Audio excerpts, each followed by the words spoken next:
that at a voting poll or at a border, that's wrong. This is America. None of those things should even be on the table. Nah, you shouldn't just be able to take somebody's business because they left your state because your state's trash. What do you say to these folks who say, well, if you tax millionaires, they're going to leave the city, and the top 1% pays 40% of the taxes in the city, so what happens if they leave? What's your response? Well, that's what I would say. It's like we should take their business and we run it like for our, like the city ourselves. So if they take their business to Florida, you feel like you can make it, keep it here? I mean, they can't leave the building. They can't like just bring their whole entire workforce to Florida, right? They can't bring all of like the resources that they have to like build the business here to Florida, right? That's a whole thing. And that's where we would even say, like, if we're building a real movement, right, to like stop that, we'd also like make it illegal for them to like actually like leave, right? We would fine them to hell if they're gonna try to like abandon. Then I watched this clip and now I yearn for the meteor.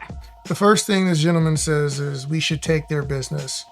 By his follow-up, I'm assuming what he means is we should take the building and whatever resources were left and continue moving it. But even if you just kept my name and my business, I don't think that's legal. You can't do that. That's still theft. You didn't pay me for it. Gentlemen, this is Democracy Manifest. You didn't compensate me for my trademarks, my copyrights, or any of that stuff. So absolutely not. You shouldn't just be able to take somebody's business because they left your state because your state's trash. The next thing he says is if we're building a movement, we should make it illegal for people to leave. Profoundly corrupt. I mean, that seems pretty fascistic to me. So you're going to tell American citizens that they cannot travel between states. They have to stay in your state. And when they have a business, they have to run the business exactly like you want it to be run. I can almost imagine this guy is not going to be pro you being a millionaire in the first place. He's probably going to think that you make too much money. Special meals for pets? This is some rich people shit. So you can assume the state's going to come in and have something to say about your profit and your profit margins and all that kind of stuff. This is America. None of those things should even be on the table. This gentleman also clearly probably does not run a business, hasn't built one, which is why he's talking wild and flagrant like that. That's utterly ridiculous. Also, you're turning rich people into slaves. You're saying that you can't leave. You have to do things the way I want you to do and stay in this particular space. That's basically slavery. Okay, like what he's talking about is a rich version of high-paid slavery. That's utterly ridiculous. Now, I can guarantee you this man's against slavery, but he's advocating for it. He's probably also going to be one of the guys that's like into just purely open borders or no person's illegal or whatever, but you literally just set a border around your state and said people can't leave. Brazen, fraudulent activity. So you can come there, but you can't leave? What if an immigrant comes there and starts a business and doesn't like the taxation situation? They can't leave and go somewhere else? That doesn't, like, and these people that we're debating with on these sorts of topics that actually, matter, we're talking personal property rights, etc. They're holding these different viewpoints all at the same time.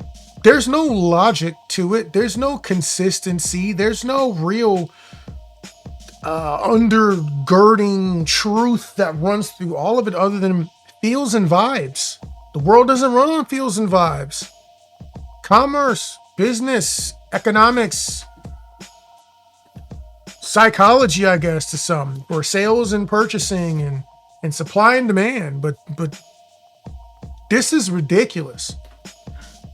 That doesn't even sound, it's not liberal. I don't know what that is. He sounds like freaking Hitler or some crap like that. Anyways, these are the people you're debating with online in forums and on Facebook comments. If it's not some idiot bot from overseas, it's a dude like this that makes absolutely no sense whatsoever and will switch positions depending on the topic and how he feels at the moment. Guy's he looks like one of these anti-cop, whatever, anti-law enforcement types. How do you think you're going to enforce a border? An internal fictitious border that's probably not constitutional. But it's probably against anything that has anything to do with enforcing our own laws and our own borders. Just like the people who are creating these zones where they're checking IDs on people going in and out of neighborhoods to make sure that they're not ICE because they see a danger in ICE. But if we were to do that at a voting poll or at a border, that's wrong. Do you see how those two things, all of a sudden ID matters? Where you live matters and where you belong matters. It's clown world. You're so far left, you come back to the right, I guess. I don't know.